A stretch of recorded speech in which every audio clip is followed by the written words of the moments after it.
2019 में मोदी की सत्ता का तख्ता पलट करने के लिए वर्ष 2023 में ही इसकी पटकथा लिखी जाती। देश के तमाम विपक्षी दल कांग्रेस पार्टी की अगुवाई में एक साथ एक मंच पर साझा होते हैं।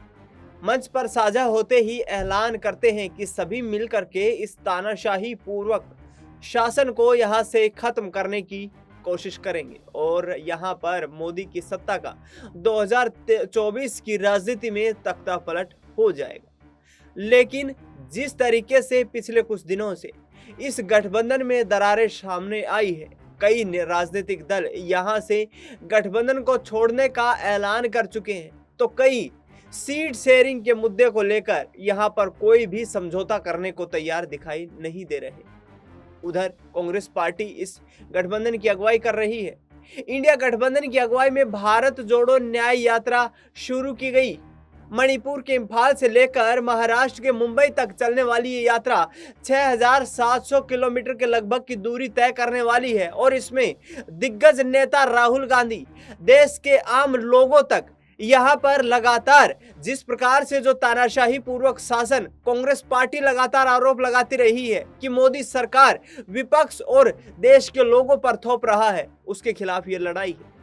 आज बिहार में भारत जोड़ो यात्रा पहुंची और वहां पर लोगों को संबोधित करते हुए राहुल गांधी कहते हैं कि हमारा लक्ष्य सिर्फ प्यार मोहब्बत को बढ़ाना है, देश को एकजुट रखना है। और यहाँ पर प्रधानमंत्री नरेंद्र मोदी की अगुवाई में जिस तरीके से धार्मिक षड्यंत्र रचा जा रहा है, उसके खिलाफ हम सबको मिलकर लड़ना है। राहुल गांधी यहाँ पर तेजस्वी यादव और लालू यादव की खूब तारीफ करते नजर आए, तो दूसरी तरफ नीतीश कुमार के रवैये से काफी हैरान नजर आए। उनका साफ साफ कहना यह रहा कि उनको उम्मीद नहीं थी कि जो व्यक्ति इतनी मजबूती से किसी संगठन के साथ, किसी गठबंधन के साथ जुड़ता है, वो अलग कैसे हो सकता है। उन्होंने कहा कि राजनीति में बिना विचारधारा के आप लड़ नहीं सकते और ऐसे में जिन लोगों की विचारधारा नहीं होती वे राजनीति में सफल नहीं हो पाते।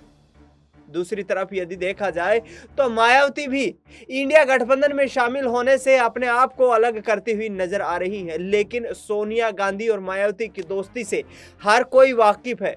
सोनिया गांधी के एक फोन कॉल पर मायावती कोई भी फैसला लेने को तत्पर रहती हैं। अब देखना यही होगा कि जब नीतीश कुमार और ममता बनर्जी इस इंडिया गठबंधन से अलग हो चुके हैं, तो क्या अब सोनिया गांधी इस गठबंधन की कमान संभालेंगी और मायावती को साथ ला करके विपक्षी गठबंधन को मजबूती देकर यहां पर बीजेपी के लिए चुनौतियां खड़ी करेंगी।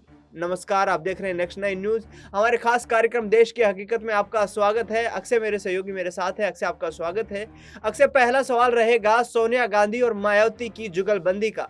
जिस तरीके से सोनिया गांधी के एक फोन कॉल पर मायावती कोई भी फैसला लेने को तत्पर हो जाती है, तो क्या अब सोनिया गांधी यहां से फ्रंट फुट पर ड्राइविंग करती हुई नजर आएंगी? बिल्कुल दिनेश, देखिए इस समय जैसी स्थिति इंडिया गठबंधन की चल रही है, सबसे पहले यहाँ पर ममता बनर्जी ने जिस तरीके से इंडिया गठबंधन के तहत पश्चिम बंगाल की 42 लोकसभा सीटों में से कांग्रेस को महज 2 सीटें ऑफर की थी, तो उस पर अधीर रंजन चौधरी भड़क गए थे, कहते नजर आए थे कि भीख दे रही हैं, क्या हम भीख नहीं लेंगे, यहाँ पर तरीके से बंटवारा होगा। और अधीर रंजन चौधरी ने जो वो बयान दिया था, उस बयान से ममता बनर्जी नाराज हो गई और उन्होंने जिन 2 सीटों की पेशकश की थी उसके बाद उस पर भी वे नहीं अड़ी। उसके बाद वे कहने लगी हम तो सारी ही सीटों पर लड़ेंगे, किसी को एक भी सीट बंगाल में नहीं देंगे। तो मतलब साफ था कि ममता बनर्जी कांग्रेस के रुख से और कहीं ना कहीं एक अड़ियल स्वभाव ममता बनर्जी शुरुआत से इंडिया गठबंधन में लेकर चल रही है, जिसने कहीं ना कहीं गठबंधन पर एक गहरी चोट डाली। और फिर जिस तरीके से रविवार को नीतीश कुमार ने गठबंधन का साथ छोड़कर वापस एनडीए का दामन थाम लिया है, उसने तो वाकई में यहाँ पर एक बहुत बड़ा झटका इंडिया गठबंधन को दिया है, क्योंकि आप इस बात को नहीं नकार सकते कि यहाँ संयोजक कहीं ना कहीं नीतीश कुमार ही थे। ऐसे में अब यहाँ पर पूरी संभावना है कि सोनिया गांधी यहाँ पर फोन कॉल करे या कोई पत्र लिखे या चिट्ठी लिखे और उसके माध्यम से यह मायावती, बसपा सुप्रीमो मायावती से अर्जी लगाए कि आप इंडिया गठबंधन में आए, लोकतंत्र को बचाने की इस मुहिम में हमारा साथ दें और मिलकर के लोकसभा चुनाव लड़ा जाए। जिस तरीके से अक्षय 2019 में इन तमाम पार्टियों के बीच एक तरीके का गठबंधन होता है, वहां पर बसपा की सेहत में काफी सुधार देखने को मिलता है, क्योंकि समाजवादी पार्टी से भी बेहतर प्रदर्शन बसपा उस वक्त करती है जब मोदी लहर का बोलबाला बताया जा रहा था देश में। तो क्या ऐसे में अब जब मोदी के खिलाफ 1 लाख चुनौतियां आकर के खड़ी हो गई हैं, तो क्या यहां से मायावती शामिल होकर के उत्तर प्रदेश की राजनीति में कोई बड़ा चमत्कार कर सकती हैं? बिल्कुल दिनेश, इसकी संभावना जरूर है। आप देखिए जिस तरीके से 3 कृषि कानून लागू किए गए थे, उसके बाद बड़े स्तर पर उत्तर भारत में यहाँ पर कृषि कानूनों के विरोध में प्रदर्शन हुए, किसान आंदोलन हुआ। तो किसान आंदोलन को 2 ही तरीके से जोड़ा जा रहा था, एक उत्तर प्रदेश के उस वक्त में आगामी विधानसभा चुनावों के मद्देनजर और दूसरे 2024 के लोकसभा चुनावों के मद्देनजर। और देखिए इसका प्रभाव देखने को मिला था। किसान आंदोलन के बाद जब यूपी की 403 विधानसभा सीटों पर चुनाव हुआ तो स्थिति ऐसी थी कि यहाँ बीजेपी को झटका लग सकता था। हालांकि बीजेपी बहुमत के आंकड़े को पार पाने में कामयाब रही थी, लेकिन यहाँ पर जो गठबंधन हुआ था आरएलडी और अखिलेश यादव की समाजवादी पार्टी के बीच, यहाँ अखिलेश यादव की सपा 2017 के यूपी विधानसभा चुनावों की तुलना में दोगुने सीटें लाने में यहाँ पर कामयाब रहे थे। यानी कि स्थिति भाजपा की किसान आंदोलन के बाद उत्तर प्रदेश विधानसभा चुनावों में बेहद नाजुक बन गई थी। ऐसे में जिस तरह आपने यहाँ पर जिक्र किया कि राष्ट्रीय स्तर पर पिछले 4 से 5 सालों में तमाम ऐसे मुद्दे रहे हैं जिसने यहाँ मोदी कैबिनेट को, मोदी सरकार को बैकफुट पर धकेला है। इसीलिए यहाँ पर मायावती हो, चाहे कांग्रेस हो या समाजवादी पार्टी हो, उत्तर प्रदेश में बीजेपी को एकजुट होकर के ये लोग बहुत ही अच्छे तरीके से घेर सकते हैं। बिल्कुल, यहाँ पर कहीं ना कहीं उत्तर प्रदेश ही नहीं बल्कि देश की राजनीति में भी मायावती का जो सियासी कद है वो काफी बड़ा माना जाता है। 4 बार वो उत्तर प्रदेश की मुख्यमंत्री रह चुकी हैं। अक्सर आखिरी सवाल रहेगा, यदि यहाँ से मायावती को शामिल किया जाता है तो क्या दलित वोट बैंक को कांग्रेस साधने का कि यहाँ पर प्रयास करती हुई नजर आएगी? और जिस तरीके से दलित चेहरा है, महिला है, उस आधार पर कहीं ना कहीं बीजेपी की जो रणनीति है उसको फेल करने के लिए मायावती को पीएम चेहरा भी घोषित कर सकते हैं। देखिए दिनेश, मुझे लगता है कि उत्तर प्रदेश की कश्ती पर सवार होने के लिए कांग्रेस को दोनों ही ज़रूरी है। कांग्रेस के लिए समाजवादी पार्टी भी और यहाँ पर बहुजन समाज पार्टी भी। आप देखिए कि जो उत्तर प्रदेश नाम की एक कश्ती है सियासत की, इस पर कांग्रेस वापसी से जो है बैठना चाहती है, यहाँ पर काबिज होना चाहती है। और उस कश्ती को कांग्रेस के लिए संभालने का काम अखिलेश यादव और मायावती दोनों करेंगे। अगर अखिलेश होंगे तो कश्ती पर सवार तो ज़रूर हो जाएगी, लेकिन उस मजबूती से नहीं हो पाएंगे। इसीलिए मायावती का साथ भी कांग्रेस के लिए बेहद जरूरी है।